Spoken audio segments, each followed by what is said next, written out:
Hello students, welcome back to Shubham lecturer channel. तो student, इस video में हम क्लास 12 इंग्लिश ग्रामर के 5 इंपॉर्टेंट टॉपिक को एक ही वीडियो में पढ़ेंगे। यानी कि अगर आप क्लास 12 में हैं, आप इंग्लिश पढ़ रहे हैं, तो ये वीडियो आपके लिए मोस्ट इम्पॉर्टेंट है, क्योंकि इस वीडियो में आपका 11 नंबर यानी कि 11 नंबर क्लियर हो जाएगा। बट इसके लिए आपको करना क्या होगा, इस वीडियो को लास्ट तक देखना होगा। देखिए, जो 5 टॉपिक मैंने लिए हैं वो है direct and indirect, synthesis, transformation, syntax and idioms and phrases. इन पांचों टॉपिक को हम इस वीडियो में डिस्कस करेंगे, उनके क्वेश्चंस को आंसर के साथ पढ़ने वाले हैं। तो सबसे पहले इस वीडियो को लाइक करें ताकि इसी प्रकार का वीडियो मैं आपको और भी प्रोवाइड करा सकूं। तो देखिए, इसमें आपको पता चल जाएगा कि किस प्रकार से क्वेश्चन पूछा जाता है, उसका आंसर हमें कैसे देना है, डायरेक्ट से इनडायरेक्ट कैसे बनाएं, ठीक है, ट्रांसफॉर्मेशन क्या होता है, सिंथेसिस, सब कुछ आपको क्लियर हो जाएगा। देखिए, सबसे पहले हम डिस्कस करेंगे डायरेक्ट एंड इनडायरेक्ट से। जो आपके बोर्ड एग्जाम में ग्रामर होता है वो सबसे पहले डायरेक्ट एंड इनडायरेक्ट से स्टार्ट होता है, ठीक है। तो देखिए, जैसे फर्स्ट क्वेश्चन है, Ruchi said to Himanshu I visited the world trade centre 2 years ago, ठीक है। अब ये आपका डायरेक्ट स्पीच है, इसको आपको इनडायरेक्ट स्पीच में बदलना है। तो क्या कहा जा रहा है कि रुचि ने हिमांशु से कहा कि मैंने 2 साल पहले वर्ल्ड ट्रेड सेंटर की यात्रा की, ठीक है। देखिए, इसको सॉल्व कैसे करेंगे, तो डायरेक्ट से इनडायरेक्ट में आपको बदलना है। तो रुचि आपका ऐसे ही रहेगा, ठीक है। अगर आप लोग रूल्स पढ़े होंगे तो बहुत अच्छी बात है, कुछ रूल्स भी मैं पढ़ा चुका हूँ, लेकिन नहीं पढ़े हैं तो भी मैं आपको स्टेप बाय स्टेप समझाऊंगा। तो देखिए, रुचि सैड टू के स्थान पर यहाँ पर टोल्ड लगेगा, ठीक है, टोल्ड, रुचि टोल्ड। अब सैड टू के स्थान पर हमने टोल्ड लगाया, तो टू को लगाने की अब जरूरत नहीं है। तो रुचि टोल्ड हिमांशु, ठीक है, हिमांशु। अब देखिए, आपको लगाना है यहाँ पर दैट, दैट। अब देखिए, यहाँ पर आई है, तो किसने कहा है, रुचि ने। तो आई जो है ये फर्स्ट पर्सन का प्रोनाउन है, ये बदलेगा सब्जेक्ट से, ठीक है। SON आपको याद होना चाहिए, फर्स्ट पर्सन का प्रोनाउन सब्जेक्ट से, सेकंड पर्सन का ऑब्जेक्ट से, और थर्ड पर्सन का नहीं बदलता है। तो फर्स्ट पर्सन का प्रोनाउन है आई, तो ये बदलेगा रुचि से। तो रुचि क्या है, ये स्त्री हैं या लड़की हैं, ठीक है। तो इनके लिए हम ही का नहीं बल्कि सी का यूज करेंगे, तो दैट सी, ठीक है। अब देखिए, ये जो आपका विजिटेड है यानी कि ये आपका पास्ट इंडेफिनिट टेंस है, और पास्ट इंडेफिनिट टेंस जब आप डायरेक्ट से इनडायरेक्ट में बदलते हैं तो पास्ट इंडेफिनिट टेंस आपका पास्ट परफेक्ट टेंस में बदल जाता है, ठीक है।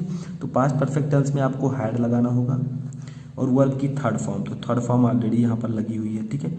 विजिटेड थर्ड फॉर्म भी होता है, सेकेंड फॉर्म भी, ठीक है। अब द, बाकी वैसे लिखिए, द वर्ल्ड ट्रेड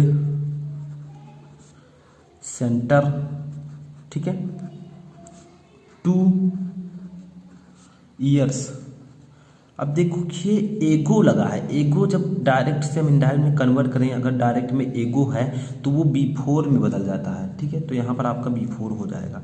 तो देखिए, आपको बदलना आना चाहिए, ये पता होना चाहिए कि कौन सा सेंटेंस किस में बदलता है। तो देखिए, रुचि सैड टू के स्थान पर टोल्ड हिमांशु, दैट लगता है डायरेक्ट से इनडायरेक्ट में बदलते समय, ठीक है। सी, आई फर्स्ट पर्सन प्रोनाउन रुचि से बदलेगा, तो सी हैड, क्योंकि पास्ट इंडेफिनिट टेंस को मैंने पास्ट परफेक्ट टेंस में कन्वर्ट किया है, जो कि रूल है, had visited the world trade centre 2 years before, ठीक है। अब सेकेंड देखिए यहाँ पर किस प्रकार से है, the teacher said to the student do not make ये नॉइज। अब देखिए, यहाँ पर जो आपका है ये है imperative sentence, do not make a noise, ये इम्परेटिव सेंटेंस है। तो यहाँ पर हम सैड टू के स्थान पर टोल्ड का यूज़ नहीं करेंगे, ठीक है, क्योंकि वो सिंपल था तो हमने कर दिया था। तो द टीचर, जब इम्परेटिव हो तो जो सेंटेंस के भाव के अनुसार हम यूज करते हैं। जैसे मान लीजिए, ऑर्डर दे रहा है तो ऑर्डर्ड, रिक्वेस्ट कर रहे हैं तो रिक्वेस्टेड, ठीक है। यहाँ पर पूछ रहे हैं, ठीक है, या फिर कुछ दे रहे हैं सलाह, तो देखिए यहाँ पर आपको यूज करना है द टीचर आस्क्ड, ठीक है, आस्क्ड द स्टूडेंट। किसके स्थान पर हमने आस्क्ड का यूज किया है, सैड टू के स्थान पर, ठीक है।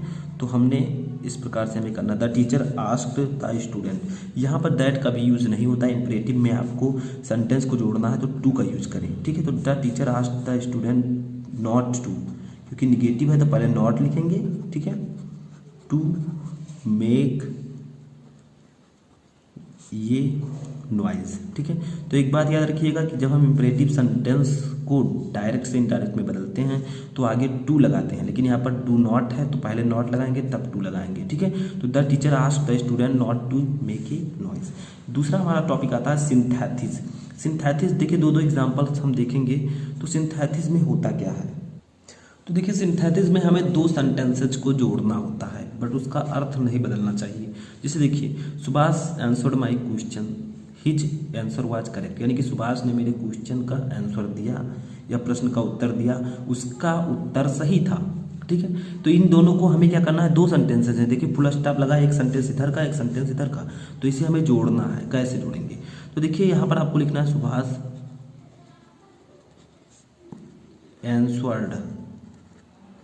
Answered my question. ठीक है, अब करेक्ट था क्वेश्चन तो आपको लिख देना है डायरेक्ट करेक्टली। ठीक है, करेक्टली, समझ में आया। तो इसमें कोई दिक्कत नहीं है कि सुभाष ने मेरे प्रश्नों का उत्तर सही सही दिया। ठीक है, तो देखिए सेम वही चीज़ है, बस दो सेंटेंस को मैंने यहाँ पर ऐड कर दिया है। सेकेंड देखिए अभी समझ में आ जाएगा। सेकेंड है हमारा good boys work bad boys make mischief, यानी कि अच्छे लड़के कार्य करते हैं और बुरे लड़के शरारत करते हैं। इसमें गलती क्या है, देखिए इसको आपको क्या करना है, जोड़ना है दोनों को। ठीक है, तो आपको किस प्रकार से जोड़ना है, जैसे देखिए ये अर्थ ना बदले, तो गुड बॉयज वर्क। ठीक है, अब आपको यूज कर देना व्हील का, व्हाइल का मतलब होता है जबकि बैड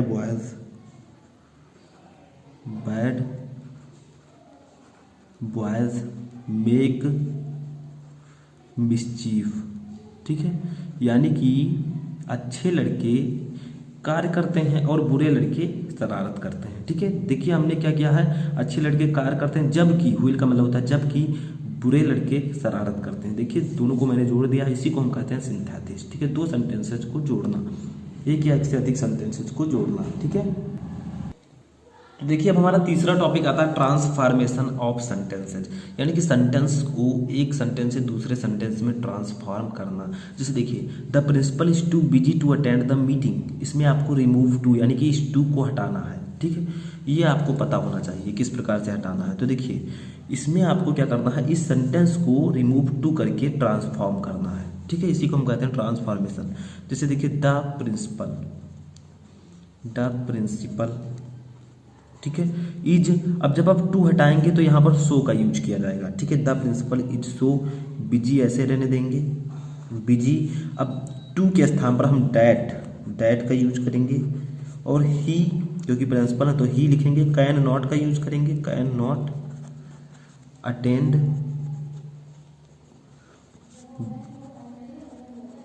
द मीटिंग। ठीक है, तो the principal is so busy that he can not attend the meeting. तो जब आपको टू को हटाना हो तो उसके स्थान पर सो का यूज करेंगे, और दैट ही कैन नॉट जोड़कर हम आगे का सेंटेंस लिख देंगे। ठीक है, कोई जो नहीं ही लिखें, जिस प्रकार का भाव होगा वैसे हम यहाँ पर लिखेंगे। जैसे सेकंड देखिए यहाँ पर दिया गया है very few cities in India are as rich as Mumbai. ठीक है, तो ये आपका पॉजिटिव डिग्री है, इसे हमें बदलना है कंपैरेटिव डिग्री में, यानी कि पॉजिटिव डिग्री से हमें कंपैरेटिव डिग्री में इसे ट्रांसफॉर्म करना है। कैसे करेंगे, ठीक है, तो इसे करने के लिए आपको करना क्या होगा, सबसे पहले पता होना चाहिए कि किस प्रकार से हमें चेंज करना होता है। तो देखिए यहाँ पर हमें करना है मुंबई, क्योंकि मुंबई के बारे में बात की जाए यानी कि बहुत कम, वेरी फ्यू, कुछ शहर इंडिया में ऐसे मुंबई की तरह यानी कि अमीर है। ठीक है, तो आपको लिखना है मुंबई इज रिचर।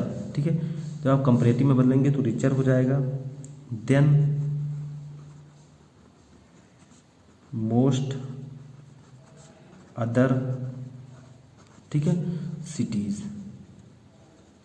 यानी कि मुंबई इज रिचर देन, यहाँ पर देन का यूज होगा, दैट लिख दिया मैंने। ठीक है, तो देन मोस्ट अदर सिटीज़, ठीक है, यानी कि मुंबई अन्य शहरों से ज़्यादा धनी है, ठीक है, वही चीज़ कहा जा रहा है, बट हमने पॉजिटिव डिग्री से कंपैरेटिव डिग्री में चेंज कर दिया है।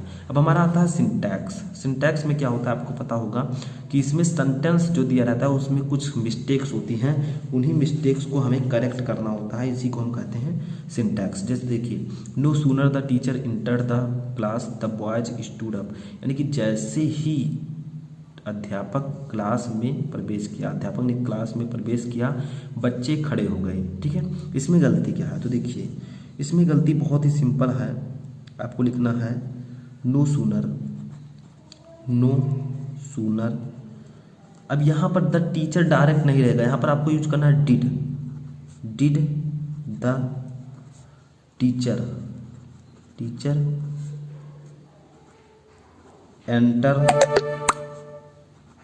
टीचर एंटर, ठीक है, द क्लास।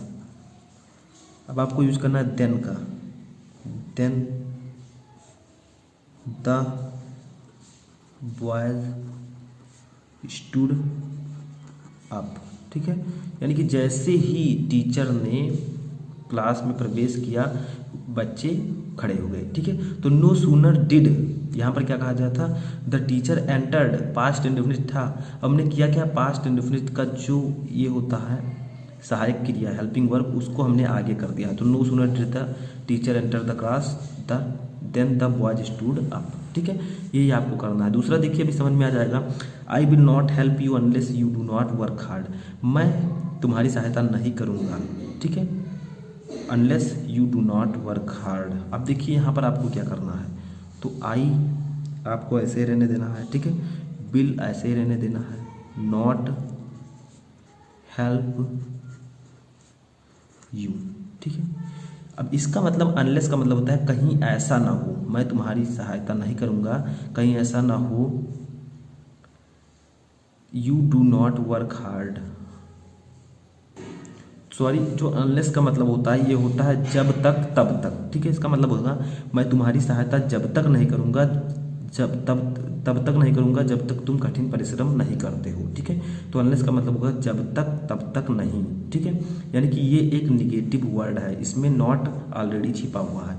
तो I will not help you unless, unless you, अब डू नॉट लगाने की कोई ज़रूरत नहीं है क्योंकि ये खुद निगेटिव है, ठीक है, तो आपको लिख देना है यू वर्क हार्ड, ठीक है। तो मैं तुम्हारी सहायता जब तक नहीं करूँगा, तब तक नहीं करूँगा जब तक तुम कठिन परिश्रम नहीं करते हो। तो अनलेस का मतलब होता है जब तक तब तक जब तक नहीं, ठीक है। तो इस प्रकार से आपको करना है। तो अनलेस के बाद आपको निगेटिव नहीं रखना है। देखिए ये आपका है फ्यूचर इंडेफिनिट टेंस, ठीक है, और ये आपका है प्रेजेंट इंडेफिनिट टेंस, ठीक है। तो ये आपको समझना है, अनलेस के बाद आपको नॉट नहीं लगाना है क्योंकि अनलेस खुद में निगेटिव टेंस है।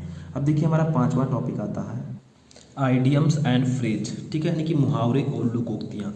देखिए इसमें आपको करना क्या होता है, जैसे देखिए क्वेश्चन कुछ इस प्रकार से पूछा जाएगा, एक क्यूस्टिक, ठीक है, क्यूसॉक्टिक प्रोजेक्ट, यानी कि इसका अर्थ होता है मूर्खतापूर्ण योजना।